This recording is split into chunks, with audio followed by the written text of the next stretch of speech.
Okay, so now we're going to talk about setting realistic goals. Whew.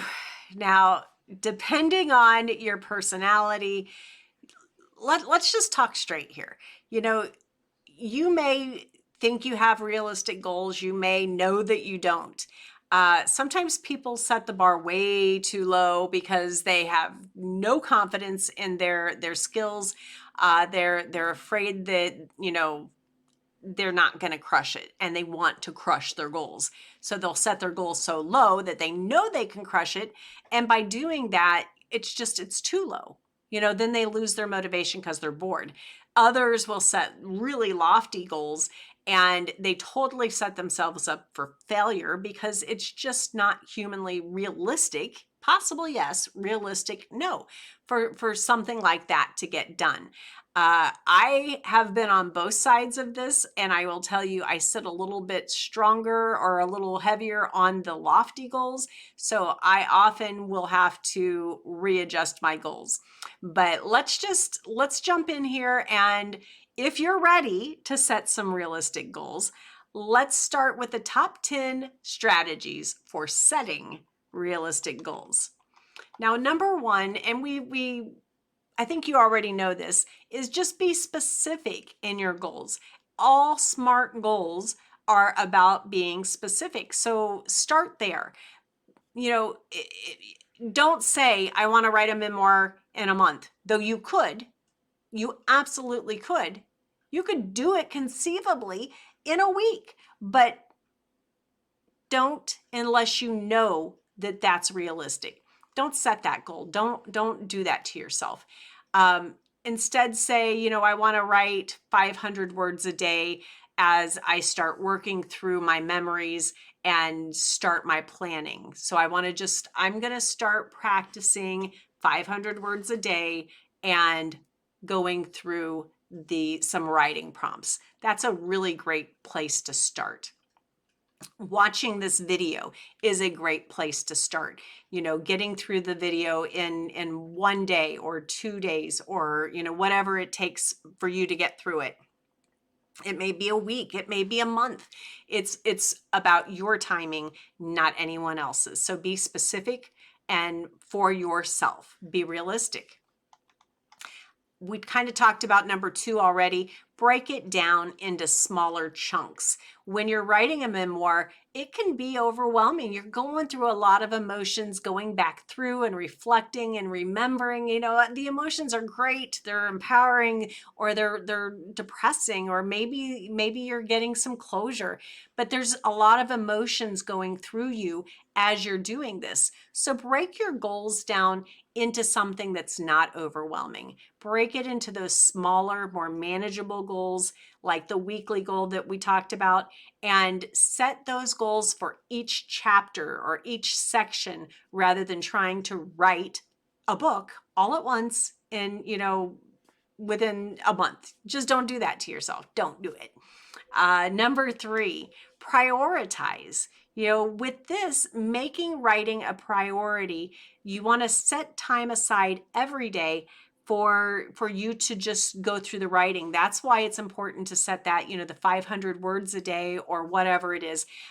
You'll find that if you start with 500 words a day, sometimes you'll be writing 1,500, 2,000, 3,000 words a day just as it pours out of you.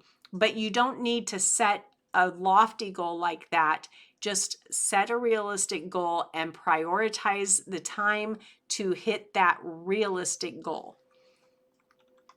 Number 4, create a routine. And again, this is similar to write every day, but by creating a routine, it can help you stay focused and make writing a habit.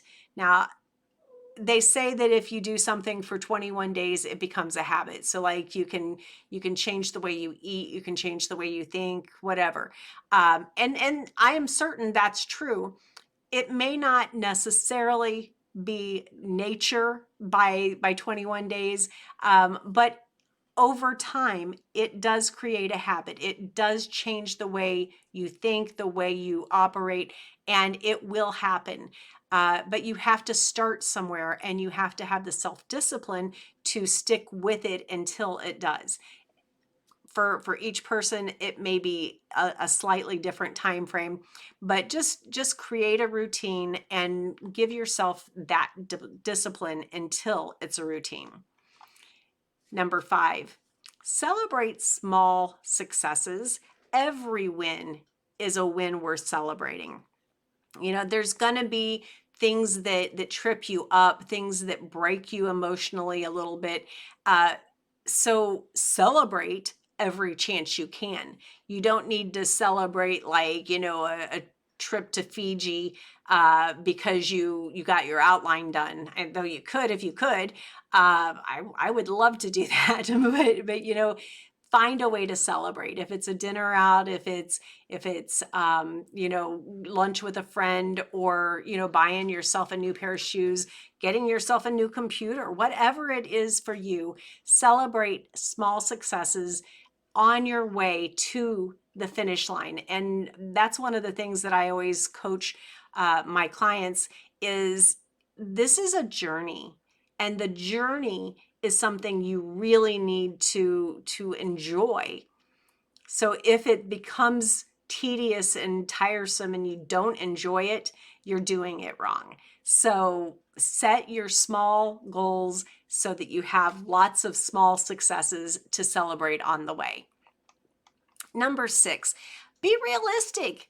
Even if you can probably knock out 1,500 words a day, until you have consistently started getting 1,100 words a day, stick with 1,000 words. Whatever the goal is. If you're struggling for 500, don't set your goal for 1,000. Maybe 750. Push yourself a little bit. You always want to push yourself a little bit, but you don't need to push yourself to the point of this isn't fun anymore. When that happens, you're just setting yourself up for failure. Don't do it. Be realistic. Number 7, give yourself breaks. Now, a break, again, doesn't mean walk away, put everything up and pretend like it never happened, because that's not a break, that's quitting. But give yourself breaks. It can be, again, just a minute or two to take a walk. It could be, a couple hours. It can be a day or two. It can be a week or two. And if you've gone through a lot of emotions, maybe you do need to take a week or two to let yourself, kind of deal with that. It's your timing. You do it as you can, but come back. Always come back. Like I said, if you don't come back, it's quitting. So don't quit. Don't quit yourself. Don't quit your story. Don't quit the people who are waiting on your story. Take a break, but come back. Number 8, measure progress. Now, in my later years, earlier years, I would have never done this. But in my later years, I really learned the value of measuring progress, because if you see, I'm only doing 500 words a day. I'm only doing 500 words a day. I'm only doing 500. You're just like, I suck at this. I'm doing a horrible job. This is horrible. I should just not even be doing this, But then when you look at I'm going to use my math, say at the end of a month, 30 days of 500 words a day. What is that, 15,000? You got 15,000 words. That's definitely a short story. That's well on your way to a really great memoir. It's a big deal. So don't discount those small steps, because they add up and they show big progress as long as you keep at it. So never, ever, ever discount what you've done, but make sure that you're tracking it, because if you don't see it, it doesn't register here. So you need to, what I do, and I don't do it so much anymore, but I have software that I can type in that actually tracks my word count and how many hours and different stuff like that. But you don't need that. Just, look at when you sit down, okay, it's 12 o'clock. I'm going to type for 20 minutes and I'm going to shoot for 500 words. And as long as you hit one of those goals, then you can get up. But what if you're organized, you can either write it in a logbook. I like to use Google Docs or Google Sheets actually. It's like an Excel sheet, only it's on Google Drive. And I like to do that because it syncs between my tablet, my phone, and my computer. And at any given time, if I sit down to write, I have that shared doc between all of my media, and I'm able to add, okay, I did about 1,800 words in about 28 minutes. You can say 30 minutes. It doesn't have to be precise, but at the end of the month, I drop a formula in there that totals it all up, so I don't have to do the math, and I see, okay, yeah, I did good. I did good. Yay, measure your progress. Number 9, get feedback. This is one of those things that help you stay motivated more than anything. If you're in a writing group, and we do have a writing group, the website will be in the description down below, I guess. But get involved with a writing group, share your work with a friend, or hire a writing coach, which I do have clients. So if you're interested in working one-on-one or looking at one of my programs, by all means, leave a comment below and I will reach out to you. Or you can reach out to me directly through my contact information. But get some feedback as you go, because sometimes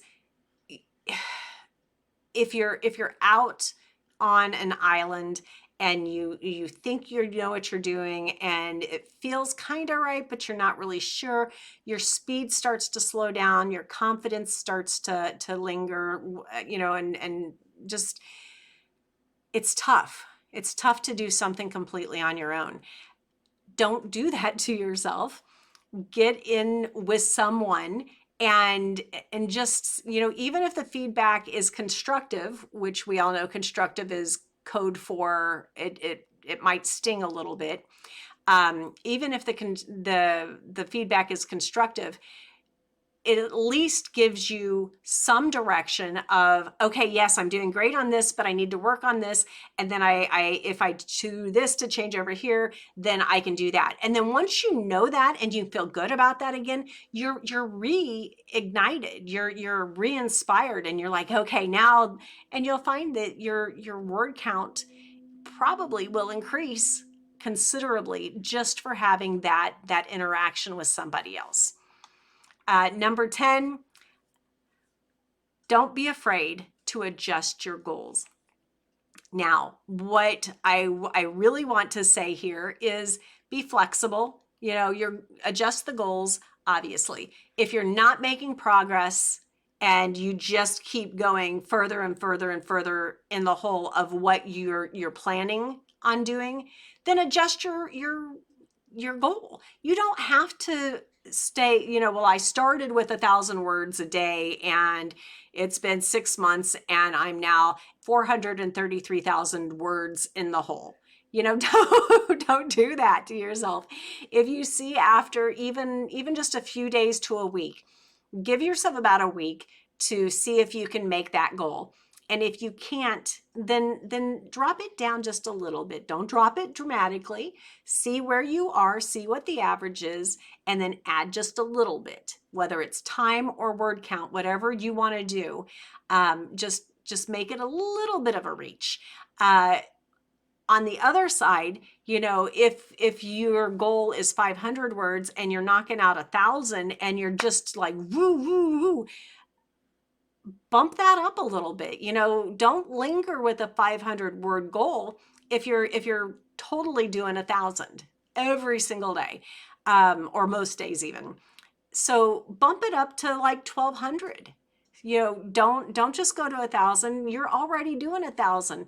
Bump it up a little bit. So set your goal to something that is a little bit of a stretch. Stretching is good. Getting out of your comfort zone is good. Just don't leave it in a stagnant position. Your goals should inspire you, they should drive you, and they should help you get your story out. So remember, setting those realistic goals is super important. Otherwise, you may not finish your memoir. I want you to finish that. And I am determined, if you plug in with me, whether it's here through the videos or in the free writers group, or you join one of my programs, whatever it is, I want your success. I really want your success. I want to see your story. I want to know what it is. I want to know what drives you. And so let's get you going. All right, let's go. You've got this.